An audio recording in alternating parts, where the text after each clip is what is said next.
Hello दोस्तों, नमस्कार। Study with genius में आप सभी का स्वागत है। साथियों, आज चर्चा में है सबसे ज़्यादा एक जॉब आई है वो है स्पेशल एजुकेटर की। तो मैं उस जॉब के बारे में आप लोगों से बात करना चाहता हूँ। इस वीडियो के माध्यम से मैं उन सारी बातों पर बात करूँगा कि स्पेशल एजुकेटर कौन होते हैं, क्या इन्हें अलग से बीएड डीएड करनी पड़ती है ना, इनका बच्चों के प्रति किस तरह से पढ़ाया जाता है, ये लोग कैसे पढ़ाते हैं, और कहीं पर अगर इसका तथ्य है जैसे कोई पिक्चर अगर कोई माध्यम है तो वो भी मैं आप लोगों को बताऊंगा कि हाँ, एक पिक्चर में जो है इससे टीचर का रोल जो है अब बताया गया है। तो आप सभी का स्वागत है मेरी आज की इस स्पेशल टीचर की क्लास में। साथियों, इसमें मेहनत बहुत ज़्यादा लगी इसको डाटा कलेक्ट करने में। अगर आपको मैं ये डाटा देता हूँ, आप पढ़ लेते हो, इसे देख लेते हो इस वीडियो को, तो और लोगों से पहुँचाने का प्रयास करें। साथियों, ये एक सीन है एक पिक्चर का। वो पिक्चर है हमारी, कौन सी है वो पिक्चर है, सॉरी, हाँ, ये पिक्चर है आमिर खान की तारे ज़मीन पर। तो साथियों, इसमें क्या है, तारे ज़मीन पर किस तरह से उसी तरह का ये जो इसमें जो आमिर खान ने जो रोल निभाया है वो निभाया है एक स्पेशल टीचर का। A career in special teacher education is most suited for those who have an incredible का मतलब होता है साथियों अतुल्य, पेशेंस का मतलब होता है व्यवसाय। एक अतुल्य पेशेंस है किसके लिए, टीचिंग के लिए। अगर आप पढ़ाते हो लेकिन स्पेशल टीचर में पढ़ाते हो तो आपको एक बहुत ही अतुल्य जो है कला है आपके अंदर, तभी आप पढ़ा पा रहे। लव एज वेल एज, उनके साथ हमें प्यार से पेश आना पड़ता है, प्यार करना पड़ता है। कंसर्न फॉर, इसको कंसर्न मानकर चिल्ड्रन ए स्पेशल नीड, बच्चों के एक स्पेशल नीड पे। जैसे ये बच्चा खेलना चाह रहा है, खेलना इसे पसंद है, तो ये टीचर इसे सामने ही बिठाकर घर वाले जैसे लोगों को, परिवार जैसे प्यार देकर खिला रहा है। अब बात साथियों, इसमें जो आमिर खान है उसने एक टीचर की भूमिका निभाई है। और वो क्या करता है, वो बच्चों को मनोरंजन और रोमांचक तरीके से क्या है पढ़ाने में विश्वास करता है, जिसके लिए वो छात्रों को गा गा कर वो खेल खेल में सिखाता है। जैसे गा गा कर चिड़िया उड़ी चार, ये क्या या वो, इस तरह से जो है पढ़ाया जाता है, वो सिखाया जाता है। ठीक। अब इसमें क्या है कि आमिर खान जो है उसका रामाशंकर निकुश नाम का एक टीचर बना, और उसने जो है उसके द्वारा एक उसकी बीमारी को जाना। उसकी बीमारी है डेस्लेक्सी की बीमारी थी इसको। अब बात आती है साथियों, डेस्लेक्सिया बीमारी क्या है।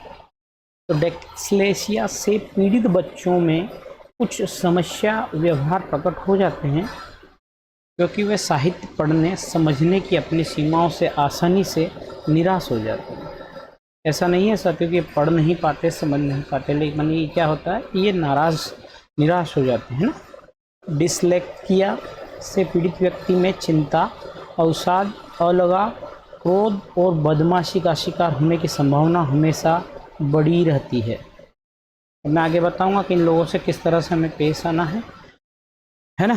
साथ साथ इनमें इन्हीं विभिन्नताओं के कारण इन बच्चों का पालन पोषण भी कुछ भिन्न और विशिष्ट तरीके से अपनाने की आवश्यकता होती है। उनकी शिक्षा के लिए विशेष योजना बनानी पड़ती है। यह सुनिश्चित करना पड़ता है कि उनके अनुकूलतम विकास को बढ़ावा दिया जा सके। अभिभावकों, शिक्षकों को इन बच्चों को बोलना सिखाना, चलना फिरना, मित्र बनाना और वे कौशल और कार्यकलाएं जो सामान्य बच्चे करते हैं के दौरान सहज रूप से प्राप्त कर लेते हैं, उन्हें अर्जित करने एवं सिखाने के विशेष प्रयास करने होते हैं। क्या होता है साथियों, ऐसे जो बच्चे रहते हैं ये इतनी आसानी से जो ये चलना बोलना फिरना और मित्र नहीं बनाते हैं, तो इनके अंदर इन सारी जो ज़रूरत हैं, आवश्यकता हैं, इन सारी ज़रूरतों को उनके अभिभावक, उनके पेरेंट्स और जो उनका टीचर रहता है, ये सब मिलकर उनकी इन सारी दुविधाओं को दूर करते हैं, है? इनमें 6 तरह के निर्णायक क्षेत्र हैं, और वो 6 तरह के क्या क्या, एक है दृष्टि,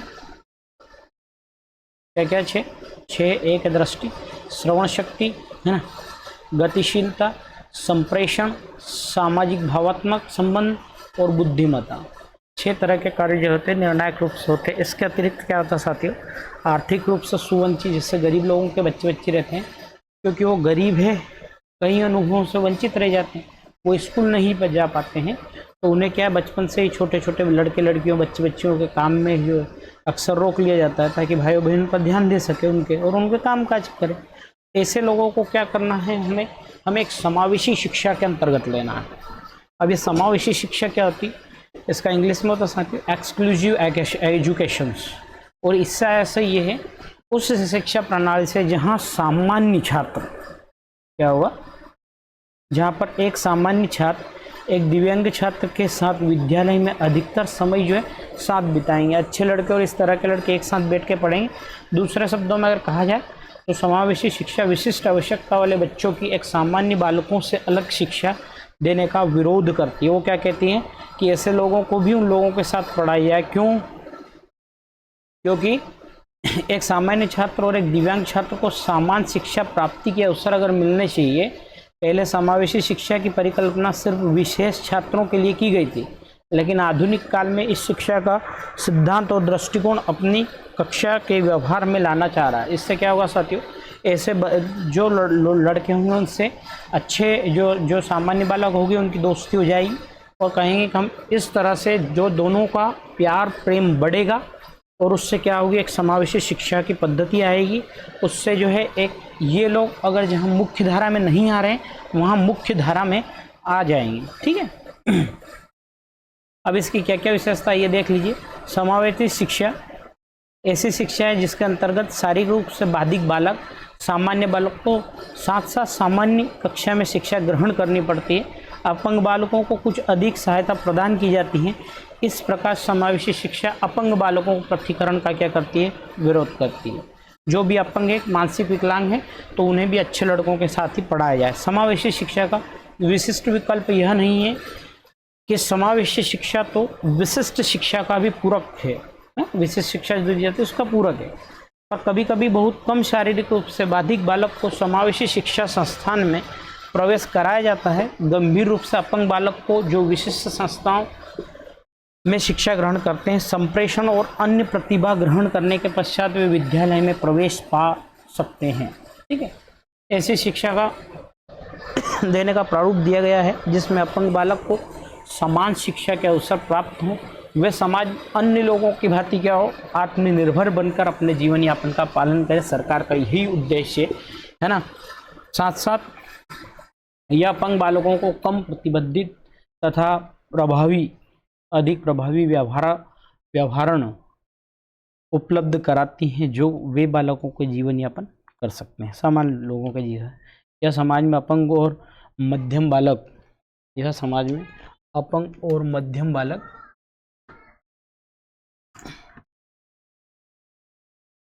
ठीक है, अपंग बालक की जो दूरी है उसका सहयोग की भावना प्रदान करेगी। साथ साथ यह एक ऐसी व्यवस्था साथियों जिसके अंतर्गत शारीरिक रूप से बाधिक बालक को भी सामान्य बालक के समान महत्वपूर्ण समझा जाएगा। ठीक है। अब मैं आपसे पूछ रहा हूँ क्या उसके लिए और इसके लिए बीएड डीएड अलग होती है? तो हाँ साथियों, normal B Ed D Ed and special B Ed D Ed होती हैं। B Ed D Ed is a course in which the candidate are trained in teaching for normal student like a student without any disable. जो normal B Ed होती है हमारी उसमें क्या है, without any disability, बिना किसी क्या है, किसी भी प्रकार की डिसेबिलिटी नहीं रहती। ऐसे लोगों को पढ़ाने के लिए हम किसका उपयोग करते हैं, हम नॉर्मल बीएड का उपयोग करते हैं। लेकिन special B Ed is a course in which the candidate are given training in teaching for disability. इस तरह के असाध्य और जो इस तरह के दिव्यांग लोगों को पढ़ाने के लिए like mentally retard, deaf, dumb है ना, ब्लाइंड स्टूडेंट, ऐसे लोगों को पढ़ाने के लिए एक स्पेशल बीएड का कोर्स भी किया जाता है। ठीक है। अब देखो क्या होता है, इन लोगों को अगर हम डांटते हैं इस तरह से तो ये हमेशा क्या करते हैं, दूर जाकर जो है परेशान होते हुए रहते हैं। ये अपने आप से जूझते हैं, अपने आप से लड़ना जानते हैं। तो इसलिए हमें इन्हें प्यार से रखना चाहिए, है ना। इस तरह से जब ये पढ़ते हों तो एक टीचर के रूप में, एक पेरेंट्स के रूप में हमें जो है इनको प्यार देकर पढ़ाना पड़ता है। तो one request of all parents and the teachers, watch तारे ज़मीं पर, एवरी चाइल्ड इज स्पेशल। अगर आपका हर कोई लड़का स्पेशल है तो आप लोगों को तारे ज़मीं पिक्चर देखनी चाहिए। और तारे ज़मीं की जो पिक्चर देखेंगे वहाँ से आपको एक टीचर का, स्पेशल टीचर का रोल पता चल जाएगा। थैंक यू साथियों, मिलते हैं अगले सेशन में। धन्यवाद। जय श्री माता।